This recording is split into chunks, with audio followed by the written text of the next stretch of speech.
গত 15 বছর ধরে আমার দিদিভাইয়ের বাড়িতে হয় বিপত্তারিণী পুজো। বিপত্তারিণী পুজো প্রত্যেকবারের মতন এবারেও নিষ্ঠা ভরে ভীষণ ভালোভাবে হয়ে গেল বিপত্তারিণী পুজো। আর সময়ের মধ্যে আমরাও সবাই পৌঁছে গেলাম পুজোর জায়গায়। বাইরে কিন্তু বেশ গরম ছিল, তাই মিভানকে এই কটনের পাঞ্জাবিটা পরে নিয়ে গেছিলাম। আর এই যে দেখো মায়ের মূর্তি ভীষণ সুন্দর সাজানো হয়েছিল।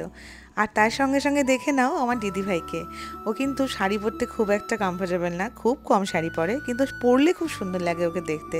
দেখো একদম মা লক্ষ্মীর মতন লাগছে দেখতে, বরাবরই গোলুমলু দেখতেও, আর আজকেও ভীষণ সুন্দর লাগছিল দেখতে। তো যথারীতি এখানে পুজো পর্ব চলছে, আর এরই মধ্যে অনেকটা দুপুর হয়ে গেছিলো, মিভানের খিদেও পেয়ে গেছিলো, আর মিভান সোজা চলে গেল মিভানের দিদিভাইয়ের ডল রুমে। আর সেখানে গিয়ে এত খেলনা পেয়ে ভাবছে খেলনা দিয়ে শুধু খেলবো, খাওয়া দাওয়া আর করার নাম নেই। মিভানের খাবার চলে এসেছে, মিভান এখন খাবে, কিন্তু কানু পাচ্ছে মিভানের। কেন মামা, খিদু পায়নি? পায়নি, খাবে না? না খেয়ে থাকবে? বলো তো কটা বাজে? 3:30 বাজে, তুমি এখনো লাঞ্চ করোনি? খেলনাগুলো দেখে, দিদিভাইয়ের খেলনাগুলো দেখে লাঞ্চ করতে আর ইচ্ছে করছে না। এই দেখো দিদিভাইকে দেখো, দিদিভাই কত বড় হয়ে গেছে আমাদের। আর ঘাগড়া পড়েছে, হ্যাঁ ওই দেখো আবার ঘাগড়া পরে ঘুরেও নিলাম। পুজো প্রায় শেষের দিকে, এখন হবে যজ্ঞ, আর ঠাকুরমশাই সেই যজ্ঞেরই আয়োজন করছিল। সেই 12:15 থেকে পুজো চলছে। পুজো শেষ হতে হতে প্রায় বিকেল 3:30-4টে নাগাদ হয়ে গেছিল। যখন আমরা খেতে বসলাম তখনও প্রায় পুজো চলছিল। আর এখানে দেখো যজ্ঞ চলছে এখনও, সব মা ঠাকুমারা সব বড়রাই ঘরে বসে আছে। এটা দিদি ভাইয়েরই মেকআপ রুম, সেই রুমেই পুজোটা হয়েছিল। আর দেখো আমার দাদা ভাই আর দিদি ভাইকে দুজনকে কি সুন্দর লাগছে দেখতে। বাড়িতে পুজো উপলক্ষে দুজনেই কিন্তু একদম বাঙালিয়ানার সাজে সেজে উঠেছে। দাদাভাই পাঞ্জাবি পরেছে, দিদিভাই লাল শাড়ি, লাল সাদা শাড়ি যেরকম পুজোতে পরলে ভালো লাগে সেরকমটাই পরেছে। আর এরই মধ্যে দেখো আমার পতিদেব চলে এসছে দুপুরের খাওয়া দাওয়া করতে। বাকি সবারই নিমন্ত্রণ ছিল, সবাই এক এক করে এসেছে, একসাথে খেতে বসলাম। আর এই যে এখানে আমরা সবাই বসে আছি, সাথে ইনিও বসে আছে, আর দিদি ভাইয়ের সমস্ত খেলনা দিয়ে খেলছে। এই ঘরটা ওর ভীষণ প্রিয়, এখানে সমস্ত খেলনা ছড়ানো থাকে, তাই সোজা এসে এই বাড়িতে এই ঘরেই ঢোকে, আর এখান থেকে ও কোথাও নড়বে না। যাই হোক, এই যে বসে পড়েছি সবাই মিলে একসাথে খাবার দাবার খেতে।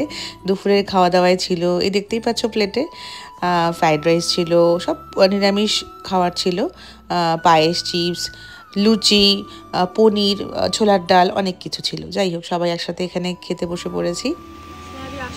আসছে আর আমার প্লেটটা দেখো, চিপস বেশি, ফ্রাইড রাইস কম। বাড়ি যাচ্ছি, টাটা টাটা, বাই বাই।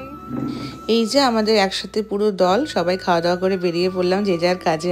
আমি আবার চলে আসলাম সেলনে। আর এসে এই যে অফিস থেকে জানলাটা খুলে এই বাইরের দৃশ্যটা একটু দেখে চোখটাকে একটু আরাম দিয়ে দিলাম। ভীষণ পছন্দের জায়গা আমার এটা, জানো।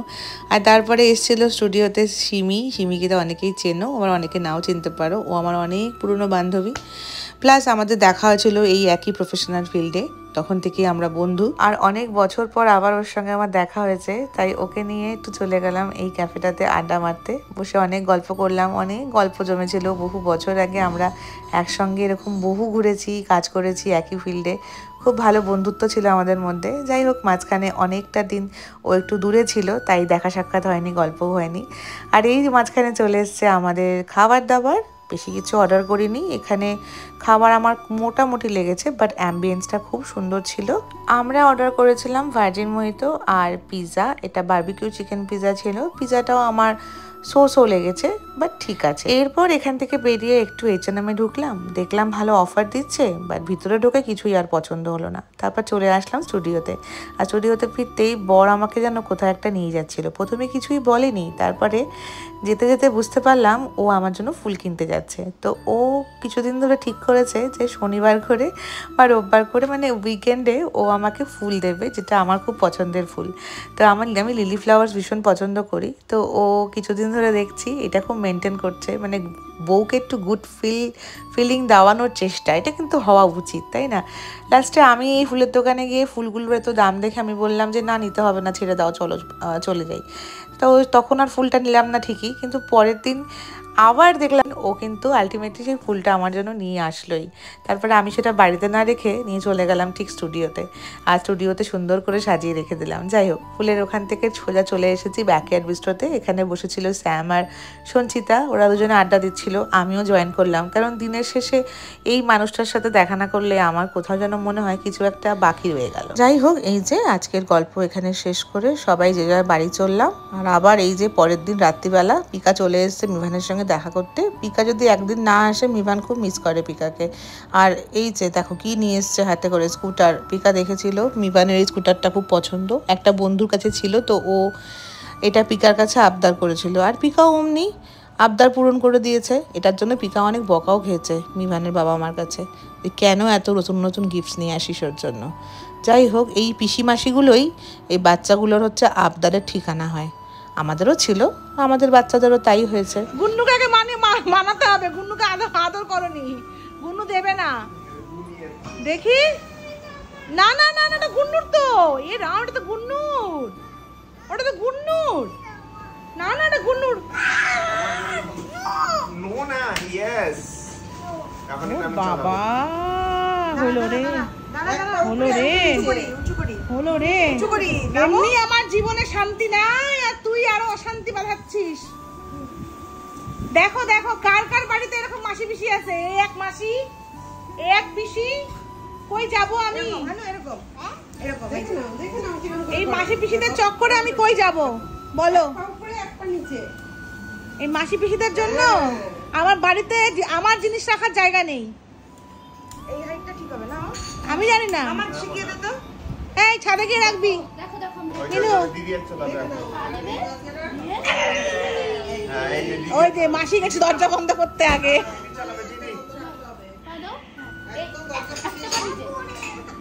পারছে না, আচ্ছা পিকা শিখিয়ে দেবে।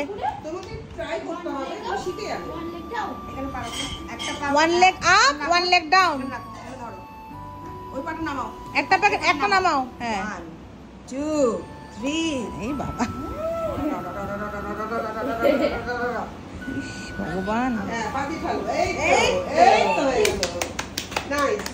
শিখে গেছো? স্কুটার, হ্যাঁ ঘরে নাই জায়গা, এগুলো জায়গায় হয় নাকি? ছাদে গিয়ে করবি? হ্যাঁ বাবা। ওই দেখ দিন আসছে আবার। কে দিয়েছে? কে দিয়েছে? আর তোমার তো বুঝলাম, তো দিল কে? তোমারই তো বুঝলাম, দিয়েছে কে? গুন্নু দিল? আচ্ছা পিকা নিচু করে দিই। বাপরে বাপ, স্কুটার পেয়ে গেল, মজাই মজা। আচ্ছা তোকে তো দিয়েছে। হ্যাঁ, পিকার আল্লাদে আল্লাদে, পিকার আল্লাদে জীবন একদম ঝিঙ্গালালা, সেই মজা। তুমি থ্যাংক ইউ বলেছো পিকাকে? থ্যাংক ইউ বলেছো? পিকা, গুন্নু, মানিমা, ঘঞ্চ আর দিদিভাই, এই চারজন মিভানের ভীষণ পছন্দের মানুষ, যারা বাড়িতে থাকে না ঠিকই, কিন্তু মিভান অপেক্ষা করে বসে থাকে ওরা কখন আসবে। আর এই মাঝখানে দেখো মিভানের বাবা ফুল নিয়ে চলে এসছে। আগের দিন আমাকে ফুলটা কিনে দিয়েছিল না জন্য আজকে ঠিক মনে করে আবার ফুলটা নিয়ে হাজির। হঠাৎ করে আবার কেন? কালকে তুমি তোমাকে নিয়ে গেছিলাম, তুমি তো পছন্দ করতে পারো না, বলো এখন নেবো না নেবো না নেবো না নেবো না, ছেড়ে দাও ছেড়ে দাও ছেড়ে দাও। রাত্রিবেলা ব্যাক করছি, তারপর তুমি তো নিয়ে বললা, আবার রাত্রিবেলা আমাকে তুমি তাহলে এখন মানে স্যালন বন্ধ করে আবার এটা আনতে গেছিলে? আবার আমাকে বলে কি রাত্রিবেলায়? আমি না করছি তো চলো ঠিক আছে, তোমাকে তো নিয়ে যাওয়া লাগবে, আমি একা গিয়ে নিয়ে আসবো। বাবা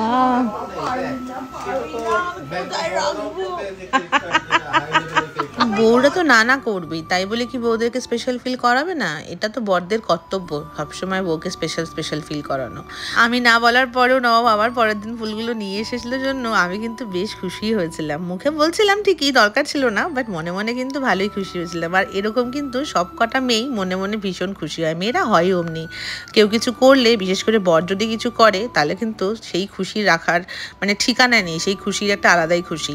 যাই হোক, এই যে ফুলগুলো নিয়ে এসেছিলো এগুলোকে আমি সুন্দর করে জলের মধ্যে রেখে দিয়েছিলাম, আর পরের দিন সুন্দরভাবে ফুটে গেছিলো। সব কড়ি নিয়ে এসেছিলো, আমি চাই এরকম কড়ি ফুল হবে, তাহলে অনেক দিন থাকে এই ফুলগুলো, আর ঘরে একটা সুন্দর গন্ধও করে। যাই হোক, এই ছিল আজকে ছোট্ট একটা ব্লগ তোমাদের সঙ্গে শেয়ার করলাম। তোমাদের সবার সঙ্গে দেখা হবে আবার পরের ভিডিওতে। সবাই খুব ভালো থেকো, টাটা।